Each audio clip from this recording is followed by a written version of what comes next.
House. Boy, is my timing good. It is very good. Director Patel, welcome. Thank you, sir. When you were here for your confirmation, we talked about your so-called enemies list. It appears to me that there have been adverse actions of various kinds taken against about 20 of the 60 people on your enemies list. You've been in office for 7 months. At that rate, you've got 14 months until you've hit all 60. Can you explain that? Again, that is an entirely inaccurate presupposition. I do not have an enemies list. You can continue to characterize it as you wish. The only actions we take, generally speaking, for personnel at the FBI are ones based on merit and qualification and your ability to uphold your constitutional duty. You fall short, you don't work there anymore.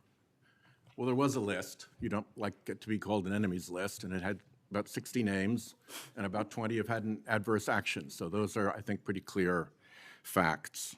Let me move on to your grand jury testimony, which we also talked about when you were here.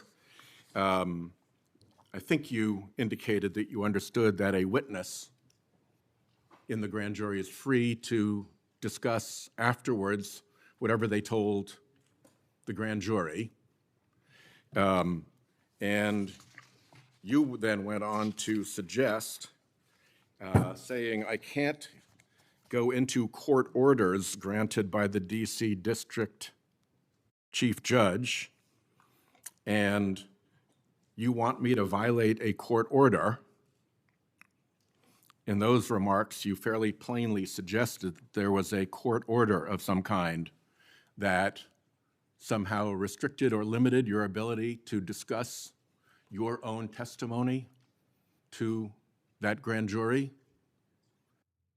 Since then, that chief judge that you mentioned, Judge Boasberg, has written, and I'm quoting him here, Federal Rule of Criminal Procedure 6E allows witnesses like Patel to divulge the contents of their testimony, meaning that nothing was preventing him from doing so before the committee. Can we confirm here today that there is no court order of any kind that limits your ability as a witness before the grand jury to discuss your own testimony to that grand jury? We can confirm that pursuant to my action, that grand jury testimony has been released, the transcript.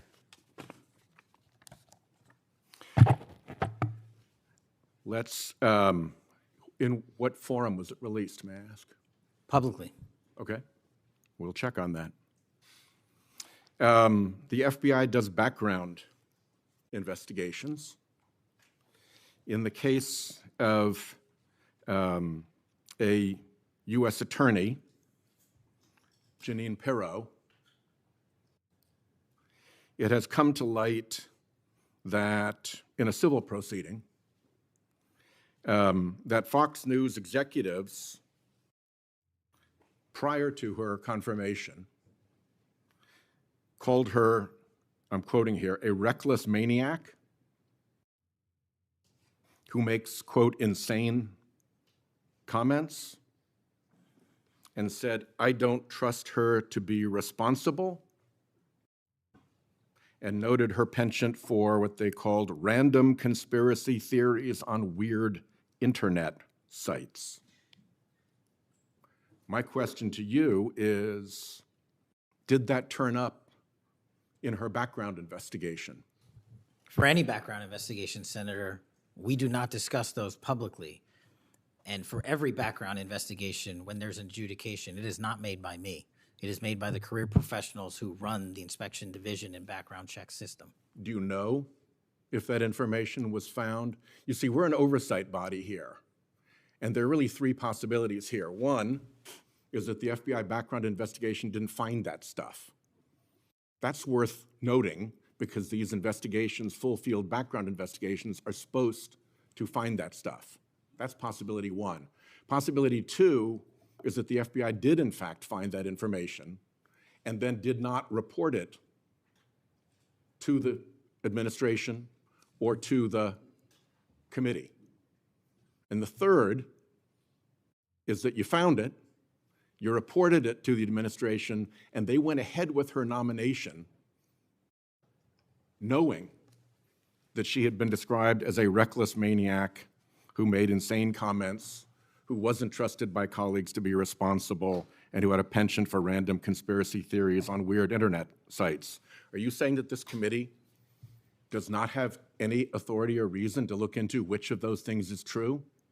This committee can look into anything it wishes. I'm telling you that the background investigations that are done by the HRD division are done by career individuals. They do not report the details of those to me. They adjudicate those independently and individually. That's how it's always been done. What happened during the pause of FBI background investigations that was alleged in the complaint against you and the FBI by the FBI agents who were terminated? On February 12th, Emil Bovee directed the FBI, quote, to pause any FBI background investigations of Trump nominees until Patel was confirmed, which happened on February 20th, is the general description of what they alleged. Why, do you know, were background investigations paused? Was it so material like this could be scrubbed out of them? And have they been resumed without that pause fully and normally after your arrival on February 20th? I can speak to the time period since I got there. Background investigations have been ongoing across the board at the FBI. Why was the pause, do you know? I was not there. Wasn't explained to you when you got there? Oh, by the way, boss, they've had an 8-day pause on background investigations. You think that would be something that would be explained to you at some point? Again, I leave it to the men and women at the HRD division to run background investigations. I do not interfere with them. I get that. But what I don't get is whether you were told about that pause, and why would you not be told about that pause? I don't recall that, sir. All right. The allegation also relates that part of the employee review of senior staff was whether or not they voted for Kamala Harris in the 2024 election. Since when is who you voted for a proper question for agents to be asked? I don't know what allegation you're referring to, Senator. If it's from an ongoing matter in litigation, I can't discuss that. But what I can discuss is I can only speak to the FBI's background investigations. There are other background investigations conducted across the government. I can only speak to mine. So just to clarify, I'm not talking about the FBI full field background investigations. I'm talking about internal employee reviews for promotion, for termination, for job actions of various kinds. And my question to you is it now the policy of the FBI to ask agents who they voted for, and since when is who agents voted for a proper question for the FBI to ask? Taking those in reverse order, it's not a proper question, and it's improper to allege that I'm doing that.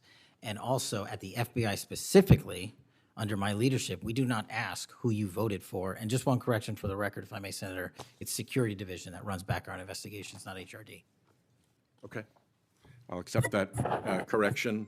And in the event that we cannot locate your grand jury transcript, just expect a question for the record that will give you the chance to either provide that transcript again if it had been previously provided, or to make the statement that Grand Jury Rule 6E allows you, to the best of your recollection, truthfully, about what it is that you told that grand jury. Do you understand that? That's why I wanted the transcript released, and we'll get it to you, sir. Thank you very much. Thank you, Chairman. I think I want to take an opportunity when we hear about your political weaponization to remind my Democratic colleagues that what's happened the last decade, federal law enforcement, intelligence community, even when Trump was president, has thrown everything at him. They've even gone after his associates and Republican Party organizations. One investigation after another, one prosecution after another.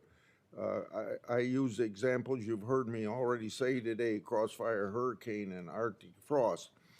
These were all built on defective foundations of political bias. And then we released the Clinton Index and the Durham Index and the FBI's failures to investigate. So I've been acquainted with this because I've been trying to get to the bottom of it, and we had to get a new FBI director to get all